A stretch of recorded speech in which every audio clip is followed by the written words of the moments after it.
नमस्कार साथियों, स्वागत है आपका हमारे YouTube चैनल में। आप छत्तीसगढ़ की किस जगह से हमारे समाचार सुन रहे हैं, कृपया कमेंट बॉक्स में लिखकर हमें जरूर बताएं। रायपुर से प्रस्तुत हैं छत्तीसगढ़ के प्रादेशिक समाचारों के साथ मैं रजनी शुक्ला। पहले मुख्य समाचार। लोकसभा चुनाव के तीसरे चरण के तहत प्रदेश के 7 संसदीय क्षेत्रों में मंगलवार को हुए मतदान के अंतिम आंकड़ों के अनुसार करीब 72% मतदान हुआ है। छत्तीसगढ़ माध्यमिक शिक्षा मंडल द्वारा आयोजित 10वीं और 12वीं बोर्ड परीक्षाओं के परिणाम आज जारी किए जाएंगे। अक्षय तृतीया के मौके पर राज्य के विभिन्न जिलों में बाल विवाह रोकने के लिए प्रशासन हुआ सक्रिय और अगले 24 घंटों के दौरान प्रदेश में कुछ स्थानों पर हल्की वर्षा होने अथवा गरज चमक के साथ छींटे पड़ने की संभावना। अब समाचार विस्तार से। प्रदेश में लोकसभा चुनाव के तीसरे चरण के तहत 7 संसदीय क्षेत्रों में मंगलवार को हुए मतदान के अंतिम आंकड़े आ गए हैं।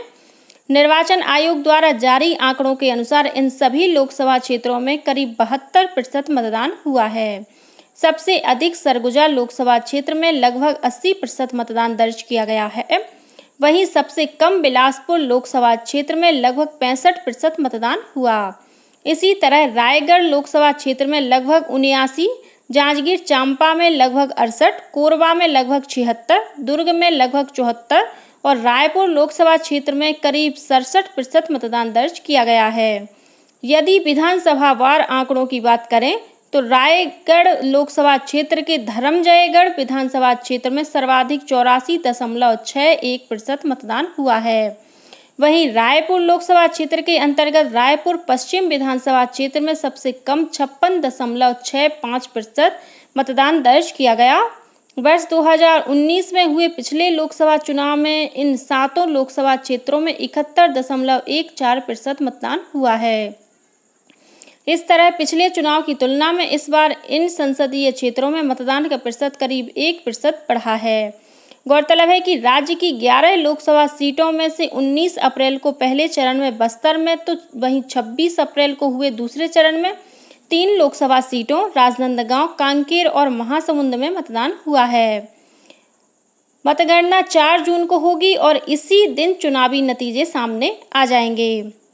प्रदेश में तीसरे चरण का मतदान संपन्न होने के बाद ईवीएम और वीवीपैट मशीनों को कड़ी सुरक्षा के बीच संबंधित जिलों में बनाए गए स्ट्रांग रूम में सील कर दिया गया है।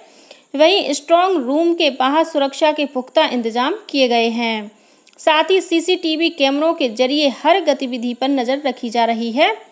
बलरामपुर जिले के भेलवाडीह स्थित लाइवलीहुड कॉलेज में बनाए गए स्ट्रांग रूम में ईवीएम और वीवीपैट मशीनों को जिला निर्वाचन अधिकारी आर इक्का, वरिष्ठ पुलिस अधीक्षक और राजनीतिक दलों के प्रतिनिधियों की मौजूदगी में सील किया गया। वहीं शक्ति जिले में नंदले बिहाहटा के स्ट्रांग रूम में भी ईवीएम मशीनों को कड़ी सुरक्षा के बीच रखा गया है। जिला प्रशासन द्वारा स्ट्रांग रूम की सीसीटीवी कैमरे से निगरानी की जा रही है, जिसके लिए मॉनिटरिंग कक्ष भी बनाया गया है।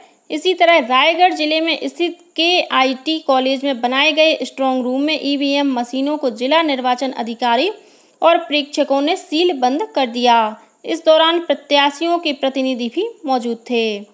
मुख्यमंत्री विष्णुदेव साय ने कहा है कि भारतीय जनता पार्टी ने लोकसभा चुनाव विकसित भारत के विजन पर लड़ा है, जबकि कांग्रेस नेताओं ने सिर्फ झूठ और बदजुबानी को ही अपना ध्येय बना लिया था।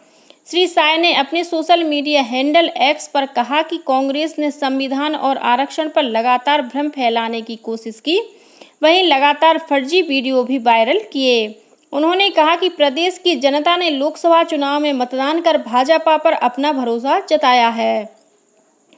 वहीं प्रदेश भाजपा अध्यक्ष किरण सिंह देव ने कहा है कि छत्तीसगढ़ के विकास के लिए जनता ने भाजपा के पक्ष में उत्साहपूर्वक मतदान किया है। उन्होंने कहा कि तीसरे चरण के चुनाव में मतदाताओं में भारी उत्साह देखा गया। श्री देव ने कहा कि जनता सेवा, सुशासन और गरीब कल्याण के लिए भाजपा की सरकार चाहती है। दूसरी ओर प्रदेश कांग्रेस अध्यक्ष दीपक बैज ने कहा है कि यह चुनाव देश का संविधान और लोकतंत्र बचाने के लिए है। उन्होंने कहा कि मतदान के बाद पोलिंग बूथों के बाहर मतदाताओं का रुझान कांग्रेस के प्रति दिखाई दिया। किसान, मजदूर और महिलाएं देश में कांग्रेस के पक्ष में हैं। प्रदेश में लोकसभा चुनाव के तीसरे चरण का मतदान संपन्न होने के बाद भारतीय जनता पार्टी के प्रदेश अध्यक्ष किरण सिंह देव ओडिशा के 4 दिवसीय चुनावी दौरे पर हैं।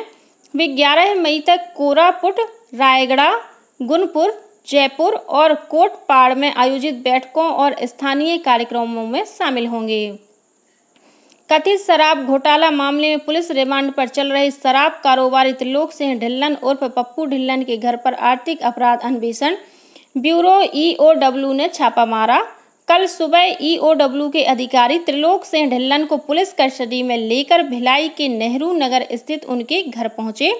कुछ दिनों पहले EOW ने जब उनके घर पर छापा मारा था, उस समय त्रिलोक सिंह ढिल्लन घर से गायब थे।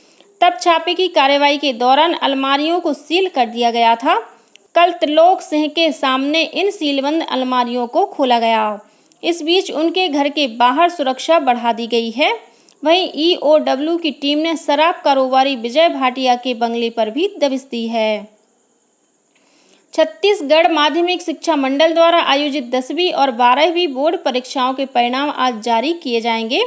मंडल की सचिव पुष्पा साहू ने बताया कि परीक्षा परिणाम आज दोपहर 12:30 बजे रायपुर स्थित छत्तीसगढ़ माध्यमिक शिक्षा मंडल के सभागार में जारी किया जाएगा। विद्यार्थी अपना परीक्षा परिणाम मंडल की वेबसाइट पर देख सकेंगे। गौरतलब है कि 10वीं की बोर्ड परीक्षा में लगभग 3.5 लाख और 12वीं की परीक्षा में लगभग 2.5 लाख विद्यार्थी शामिल हुए। अक्षय तृतीया के मौके पर राज्य के विभिन्न जिलों में बाल विवाह को रोकने के लिए प्रशासन सक्रिय है। राजनांदगांव में बाल विवाह को रोकने के लिए प्रशासन ने 3 स्तर पर निगरानी समितियां गठित की हैं। समितियों द्वारा जिला, जनपद और ग्राम पंचायत स्तर पर संभावित बाल विवाह को रोकने के लिए आसपास के गांवों में निगरानी की जा रही है। जिला कलेक्टर संजय अग्रवाल ने कहा है कि बाल विवाह की सूचना मिलने पर तत्काल कार्रवाई की जाए। उन्होंने जिले के नागरिकों से बाल विवाह की सूचना मिलने पर टोल फ्री नंबर 1098 पर संपर्क करने का आग्रह किया है। कलेक्टर ने जनप्रतिनिधियों और स्वयंसेवी संगठनों तथा आम नागरिकों से भी बाल विवाह रोकने में सहयोग करने की अपील की है। केंद्रीय अन्वेषण ब्यूरो (CBI) ने रूसी सेना में लड़ाकों की भूमिका के लिए भारतीय नागरिकों की तस्करी से जुड़े एक मामले में 4 लोगों को गिरफ्तार किया है। CBI ने कहा है कि उसने मानव तस्करी के एक बड़े गिरोह का पर्दाफाश किया है, जो देश भर में भोले-भाले नौजवानों को विदेशों में आकर्षक नौकरियां दिलवाने का झांसा देता था। इस मामले में CBI ने केरल और मुंबई के 2 लोगों को गिरफ्तार किया है। CBI के अनुसार भारतीय नागरिकों को लड़ाकों की भूमिका के लिए प्रशिक्षण दिया जाता था और उनकी इच्छा के विरुद्ध रूस-यूक्रेन युद्ध में अग्रिम ठिकानों पर भेजा जाता था। राजनांदगांव में रेलवे पुलिस बल RPF की टीम ने अग्नि सुरक्षा को लेकर जागरूकता अभियान चलाया। इस दौरान आपातकालीन अग्नि सहायता सेवा द्वारा डेमो के माध्यम से TTE रेलकर्मी, सफाई कर्मियों के अलावा इलेक्ट्रिक स्टाफ के अधिकारी और कर्मचारियों को अग्निशामक यंत्रों को कुशलतापूर्वक चलाने की तकनीक बताई गई। वहीं रेलवे कॉलोनी में रहने वाले लोगों और बच्चों को भी आग से बचाव के बारे में जानकारी दी गई। नारायणपुर जिले के रामकृष्ण मिशन आश्रम के खेल मैदान में इन दिनों छत्तीसगढ़ मेंस फुटबॉल लीग प्रतियोगिता का आयोजन किया जा रहा है। कल रायपुर के रामा FC और RKM के बीच खेले गए मुकाबले में RKM ने रामा FC को 0 के मुकाबले 2 गोल से हराया। इधर कबीरधाम जिले में 10 से 31 मई तक ग्रीष्मकालीन खेल प्रशिक्षण शिविर का आयोजन किया जाएगा। इसमें hockey, volleyball, baseball, softball, karate, badminton, handball, kho-kho, kabaddi, football और एथलेटिक्स जैसे खेलों को शामिल किया गया है। वहीं राजनांदगांव की हॉकी खिलाड़ी अनीशा साहू का चयन भारतीय जूनियर महिला हॉकी टीम में हुआ है। वे नीदरलैंड में 18 से 31 मई तक आयोजित होने वाली अंडर 21 बालिका हॉकी चैंपियनशिप में भाग लेंगी। इस प्रतियोगिता में भारत सहित बेल्जियम, जर्मनी और नीदरलैंड की टीमें हिस्सा लेंगी। और अब कुछ अन्य खबरें संक्षेप में। हैदराबाद के बाचूपल्ली इलाके में निर्माणाधीन इमारत के गिरने से उसमें दबकर एक ही परिवार के 3 लोगों की मौत हो गई। ये सभी जांजगीर चांपा जिले के नवापारा गांव के निवासी थे। मुख्यमंत्री विष्णुदेव साय ने इस घटना पर गहरी संवेदना व्यक्त की है। जांजगीर चांपा जिले के मड़वा गांव में ट्रैक्टर की चपेट में आने से मोटरसाइकिल सवार एक युवक की मौत हो गई। वहीं इसी जिले के सुकली गांव में तेज रफ्तार कार की टक्कर से एक बच्ची की मौत हो गई और राजनांदगांव जिले के देवपुरा गांव के पास एक वाहन की टक्कर से मोटरसाइकिल सवार एक युवक की मौत हो गई। इसी के साथ छत्तीसगढ़ के समाचारों का ये बुलेटिन समाप्त हुआ। नमस्कार।